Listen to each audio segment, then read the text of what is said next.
El hombre es, por naturaleza, un animal político, y quien por naturaleza y no por accidente está fuera de la sociedad, se halla por encima o por debajo de lo humano. Ha de ser una bestia o un dios. Aristóteles, Política. Aristóteles nació en el año 384 a.C. en la pequeña ciudad de Estagira, en la actual Estabró, que se encuentra en la costa noreste de la península de Calcidia. Su padre se llamaba Nicómaco y de hecho era el médico personal de Amintas II, el rey de Macedonia, que era a su vez el padre de Filipo y el abuelo de Alejandro Magno. Su madre se llamaba Festis y provenía de Calcis, que es de hecho donde Aristóteles se iba a refugiar en los últimos días de su vida. El interés de Aristóteles por el estudio de la naturaleza quizá comenzó en su juventud, pues probablemente fue instruido por su padre en los rudimentos de la medicina en la corte de Amintas II. Entonces Aristóteles muy probablemente en la infancia haya vivido en la ciudad de Pela, que era el lugar donde se encontraba la corte de Macedonia, y allí haya conocido a Filipo, que más o menos tendría su misma edad. De todas maneras, Aristóteles permaneció muy poco tiempo allí en Pela, porque sus padres murieron cuando todavía era niño. Y lo tomó a su cargo un pariente de la familia, se llama Próxeno, y lo llevó con él a otro lugar en Asia Menor, que se llama Atarneo, cerca de la región de Misia. Allí, en Atarneo, Aristóteles conoció a Hermias, que en ese momento era un simple ciudadano y más adelante se iba a convertir en el gobernante, en el soberano de la ciudad de Atarneo y también de la ciudad de Asos. Cuando Aristóteles tenía unos 17 años, su tutor decidió enviarlo a estudiar al lugar más reconocido de Grecia, la Academia Platónica. Hay que pensar que la Academia Platónica había sido fundada en el 388 a.C., es decir, 4 años antes que Aristóteles naciera. Y ya hacía tiempo que la fama de Platón y de la escuela filosófica que él había fundado se había extendido por toda Grecia. Rápidamente, Aristóteles se convirtió en el alumno más brillante de la academia. Platón comenzó a llamarlo el lector por su afición a leer todo escrito que llegara a sus manos y la mente por su deslumbrante intelecto. En la academia, Aristóteles encontró, además, una muy importante cuestión filosófica que subyacía a la polémica entre Platón y los sofistas: la relación del lenguaje con la verdad. Sofista quiere decir sabio, pero a raíz de Platón y de las polémicas que hubo, esta palabra ha pasado a significar casi lo contrario, es decir, tergiversador, falaz. De cualquier manera, en este contexto Aristóteles recibe la enseñanza del idealismo de Platón, se incorpora a ella. La cuestión crucial en el campo de las ideas está en decidir si con el lenguaje humano se puede llegar a obtener una verdad constante, inmutable, o si el lenguaje humano produce solamente convenciones. En los 20 años de su permanencia en la academia, Aristóteles adhirió a la solución de Platón. Más tarde, habría de criticar la teoría de las ideas y elaborar una entera reformulación del problema. De todos modos, mientras Platón vivió, Aristóteles se mantuvo fiel a sus enseñanzas. Luego, irá desarrollando su propia filosofía, crítica respecto del platonismo, pero siempre cercana a él. Otra crítica importante que le hace Aristóteles a Platón, aparte de la innecesaria duplicación de la realidad, es el tema de la participación. Según la teoría de las ideas, las cosas sensibles son en la medida en que participan de una idea, pero Aristóteles dice en la metafísica que la noción de participación es una metáfora vacía, que no explica nada. No se entiende de qué manera las ideas pueden ser causa, ¿sí?, respecto de las cosas. Esto también va a tener una incidencia muy fuerte en la ética de Aristóteles, sobre todo cuando él critique la idea del bien platónica.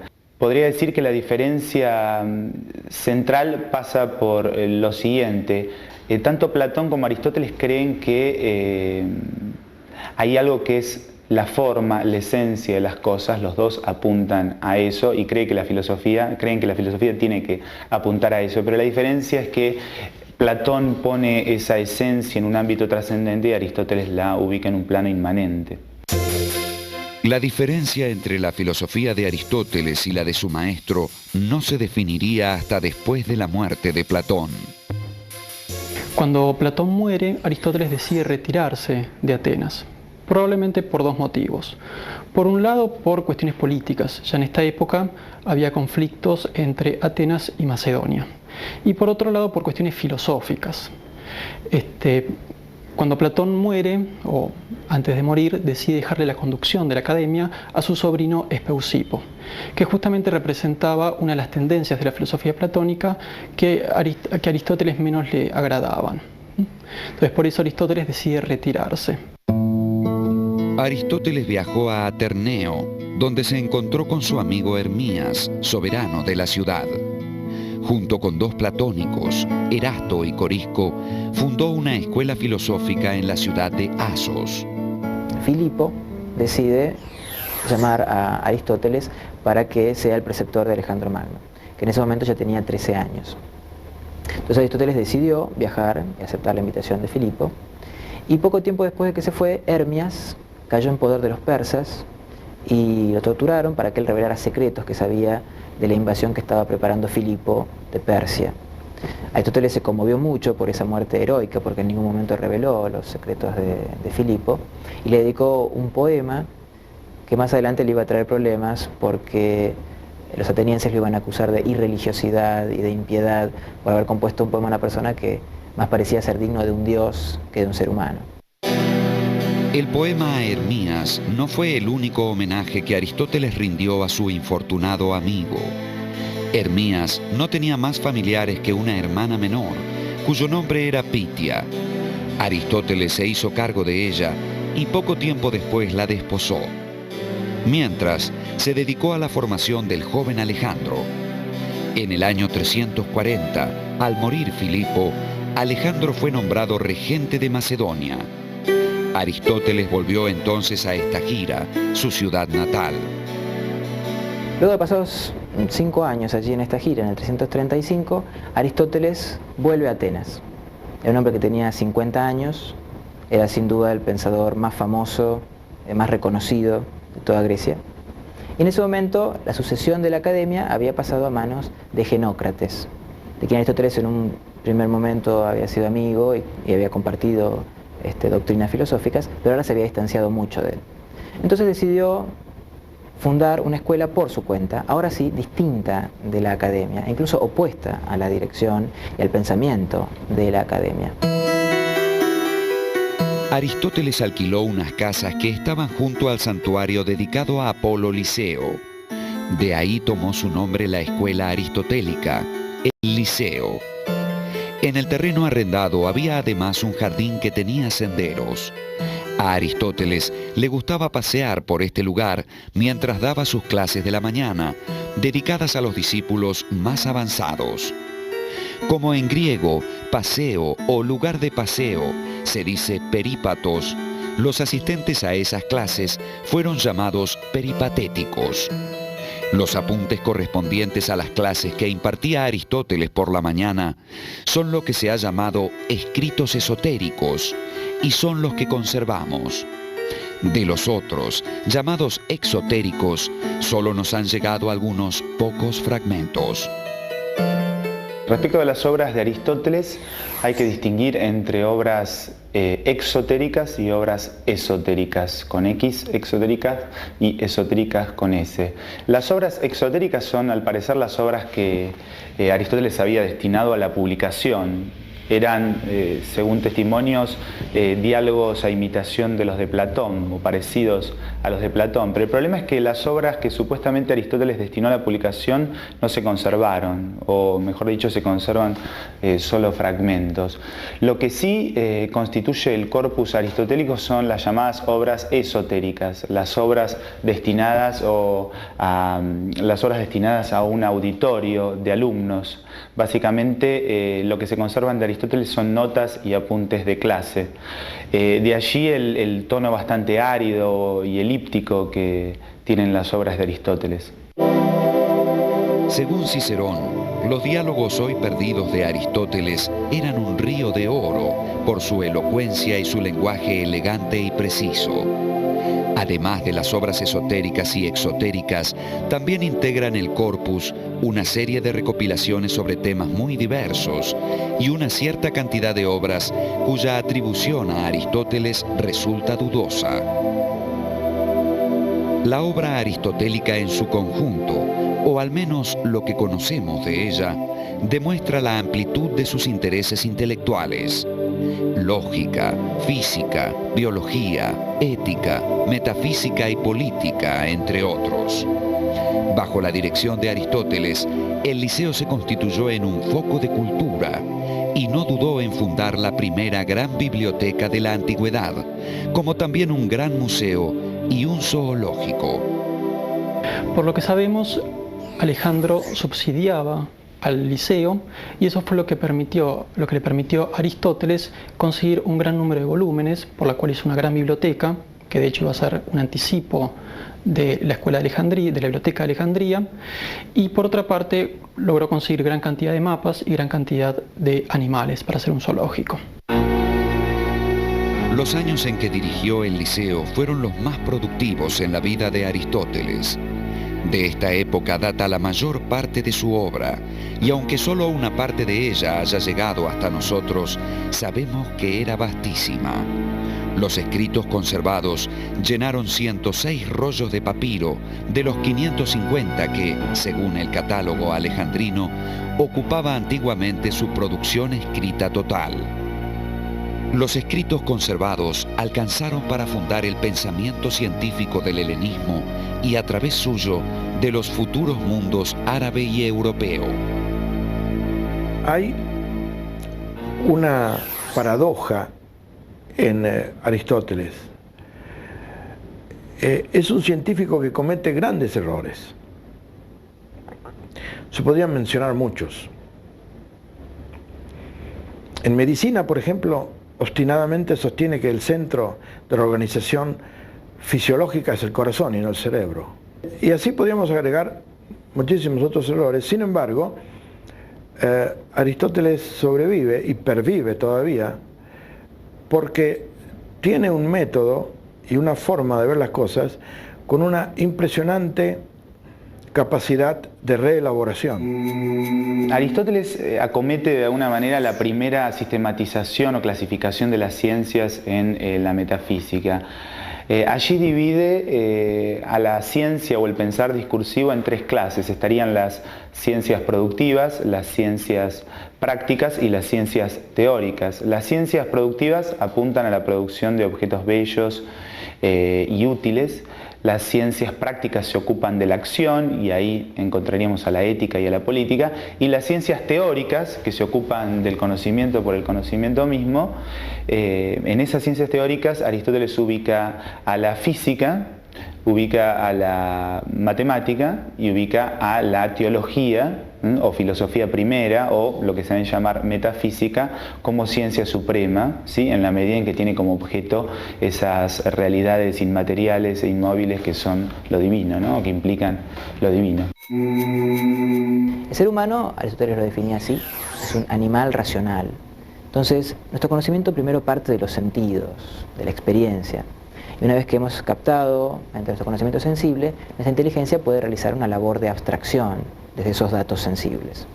Entonces, la mejor manera de comprender el pensamiento de Aristóteles es partir justamente de la concepción que él tenía acerca de lo natural, acerca de lo físico. Es de allí uno se puede elevar a la consideración sobre las otras disciplinas, la filosofía primera, la psicología, etc.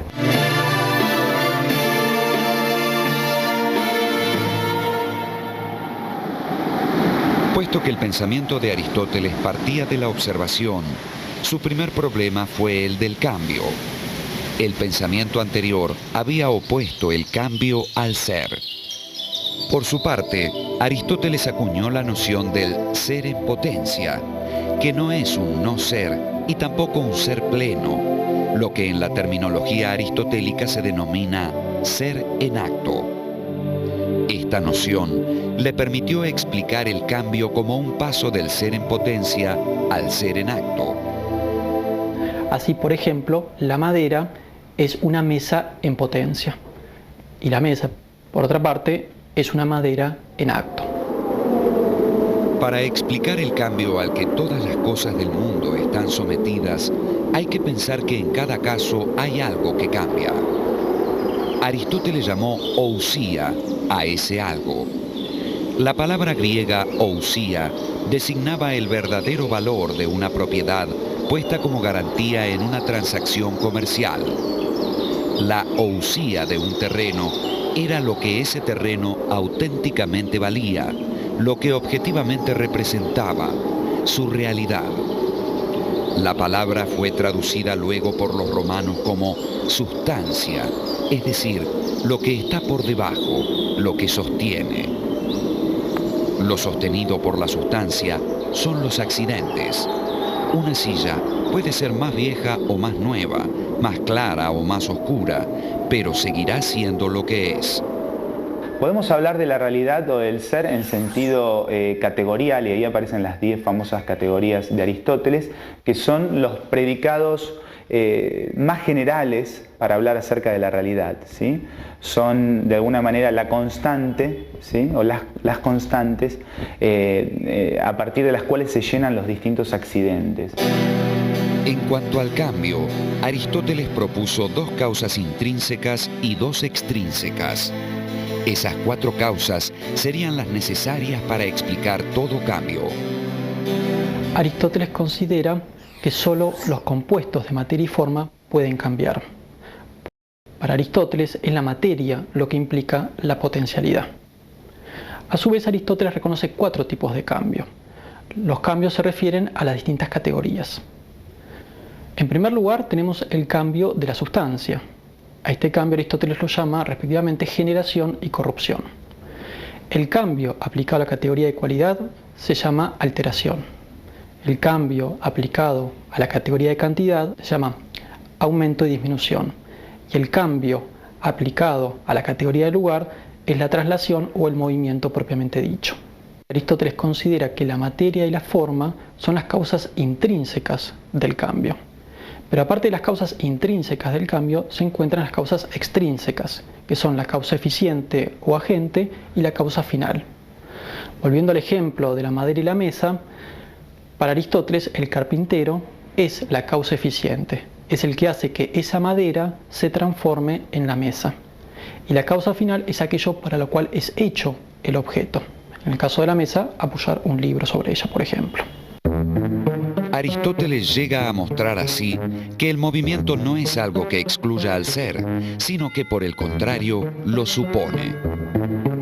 Esa doctrina de Aristóteles, expresada así en términos de acto y potencia, es muy importante porque él de ella va a sacar conclusiones muy elevadas. Por ejemplo, a partir de esa doctrina sobre el acto y la potencia y el movimiento, va a explicar la existencia de Dios, que Aristóteles llamaba el primer motor inmóvil. Dios como acto puro, primer motor que mueve sin distancia a todo lo demás, plenitud sin carencia alguna. Aristóteles lo definía como vida feliz y perfecta, goce infinito, pensar que se piensa a sí mismo.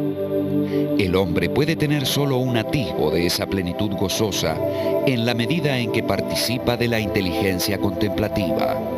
Aristóteles señala al principio de la metafísica que la sabiduría tiene que apuntar a lo más universal y al conocimiento de la divinidad. Además de su despliegue en la física, la lógica, la biología y la metafísica, el pensamiento de Aristóteles abordó los problemas éticos y políticos. En el campo de la ética, al considerar que se trataba de una ciencia práctica, se alejó radicalmente de la posición platónica. No se trata de ver en qué consiste la virtud al estilo socrático, qué es en sí la virtud, sino encontrar la manera de hacernos virtuosos. O sea, es muy importante el tema del hábito, el tema de la práctica, formar el carácter, el ethos a partir del hábito. En cuanto a la política, Aristóteles entendió que era la continuación y culminación de la ética. No intentó proponer algún tipo de gobierno ideal. No se trataba de hablar de la ciudad perfecta, sino de la mejor ciudad posible. Para ello, partió de la convicción de que el hombre es naturalmente un ser social o político que necesita de los otros y que establece con los otros tensiones y acuerdos, conflictos y equilibrios. Toda forma de gobierno, según esto, es inestable y sujeta a cambios. Para Aristóteles, la política es el prototipo de toda capacidad humana y su objetivo es la vida feliz y digna de los ciudadanos. Los sofistas predicaban que los principios de la vida social son meramente convencionales y contrarios a la naturaleza. Aristóteles sostuvo, en cambio, que el hombre está, por su propia naturaleza, destinado a vivir con otros hombres en el ámbito de la polis.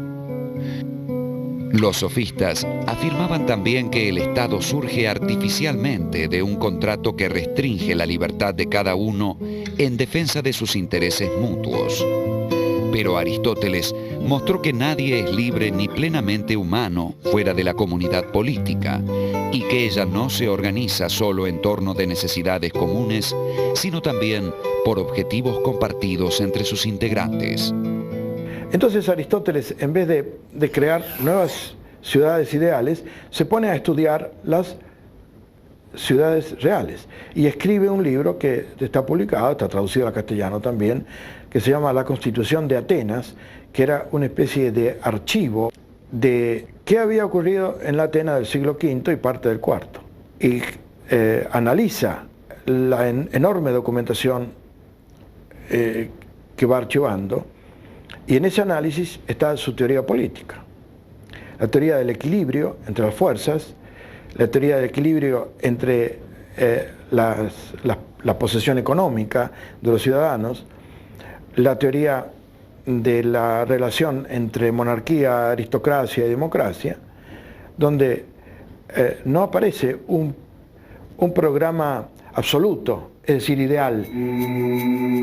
Si nos preguntamos cuál es la importancia de Aristóteles en la historia de la filosofía, podemos ver que si bien tomada en conjunto, la historia de la filosofía nos muestra muchas tendencias filosóficas o autores que se alejan del aristotelismo, al mismo tiempo, o en última instancia, observamos que siempre hay un retorno a la filosofía aristotélica. Es decir, que la filosofía de Aristóteles es una continua fuente de inspiración para los filósofos. Y por eso mismo se puede decir que la filosofía de Aristóteles es una auténtica filosofía perenne. En junio del 323 murió su protector, Alejandro de Macedonia, y Aristóteles sintió su vida en peligro. Ya el maestro de Platón, Sócrates, había sido condenado a muerte por los atenienses en el año 399 a.C.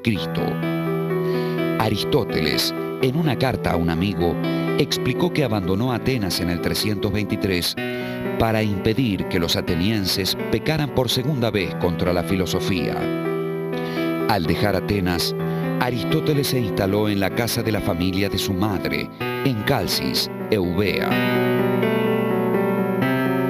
Murió allí poco después, en octubre del 322 a.C., a la edad de 63 años.